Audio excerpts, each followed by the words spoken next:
বিএনপির কিশোরগঞ্জের জেলার যে নেতা অ্যাডভোকেট ফয়জুল করিম সে ঘোষণা দিয়েই রীতিমতো আওয়ামী লীগে যোগদান করেছে।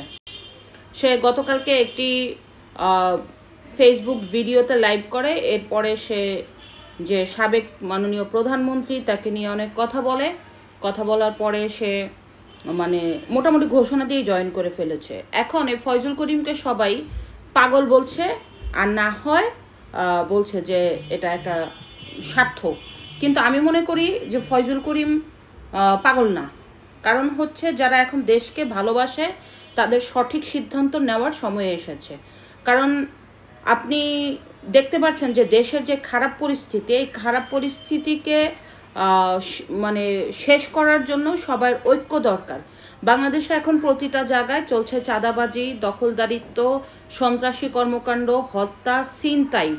এই যে সন্ত্রাসী কর্মকাণ্ডকে রুখে দেওয়ার জন্য কিন্তু দলমত নির্বিশেষে ঐক্য দরকার। কিন্তু এই মুহূর্তে অনেক স্বার্থন্বেষী মহল ঐক্য চায় না।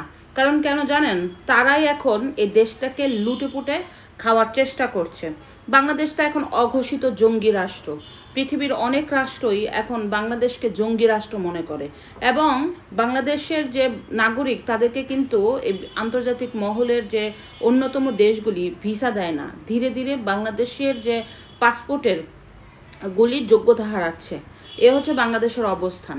এবং বাংলাদেশে কিন্তু কেউ বিদেশি বিনিয়োগ করছে না। IMF এর মতো একটা বড় সংস্থায় ইতিমধ্যে 6 নম্বর কিস্তি দিতে বাংলাদেশকে প্রত্যাখ্যান করেছে। সে ডাইরেক্ট ডক্টর ইউনূসকে বলেছে তারা যে বিনিয়োগ করবে না। তাহলে বুঝতে পারেন যে অবস্থা কোথায়। আন্তর্জাতিক মানের খ্যাতি সম্পন্ন এই ব্যক্তি ক্ষমতায় বসা সত্ত্বেও তাকে IMF এই কিস্তি দিতে প্রত্যাখ্যান করেছে। এখন যাই হোক, এই যে বিএনপির নেতা আওয়ামী লীগে যোগদান করার ব্যাপারটা সবাই তোলপাড়, যে এই মুহূর্তে আওয়ামী লীগের ঝড় টর্নেডো, আওয়ামী লীগের নেতাকর্মীরা বাসায় থাকতে পারছে না, আওয়ামী লীগের নেতাকর্মীদের ধরে ধরে জবাই করছে, আওয়ামী লীগের নেতাকর্মীদের জেলে ভরছে, আওয়ামী লীগের নেতাকর্মীদের বাড়িঘর দখল করছে। এখন রাস্তা দিয়ে বোরখা না পরে বের হইলে লেবাস অন্যরকম না নিয়ে বের হইলে মেরে ফেলা লাগছে। এই সময় এই লোকটা আওয়ামী লীগে জয়েন করছে। অবশ্যই পিছনে উদ্দেশ্য আছে, না হয় পাগল। কিন্তু এই ফয়েজ করিম ডাইরেক্ট কিন্তু ফেসবুকে বলেছে, আমি দলের জন্য না দেশের জন্য রাজনীতি করি, আর এই দেশের জন্য রাজনীতি করার জন্যই আমার আওয়ামী লীগে যোগদান করার উদ্দেশ্য। কারণ দেশ হিসাবে এই একজন প্রধানমন্ত্রী হিসাবে দেশকে ভালোবাসে বঙ্গবন্ধুর কন্যা শেখ হাসিনার মতো এই দেশকে কেউ ভালোবাসতে পারে না। তাই আমি জেনে শুনে সজ্ঞানে আমি আওয়ামী লীগে অংশগ্রহণ করেছি।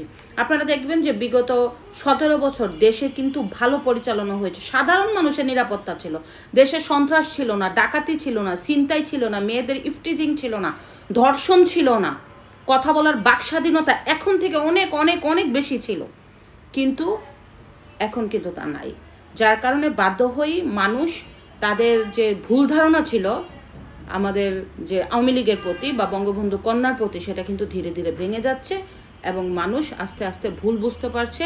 ধীরে ধীরে আওয়ামী লীগের জনপ্রিয়তা বাড়ছে, এবং বলা হতো না আওয়ামী লীগের নেত্রী শেখ হাসিনার বিকল্প কে নাই, এটাই বাস্তবতা, তা প্রমাণ হয়েছে। আওয়ামী লীগের নেত্রী শেখ হাসিনার বিকল্প বাংলাদেশে নাই। ধন্যবাদ।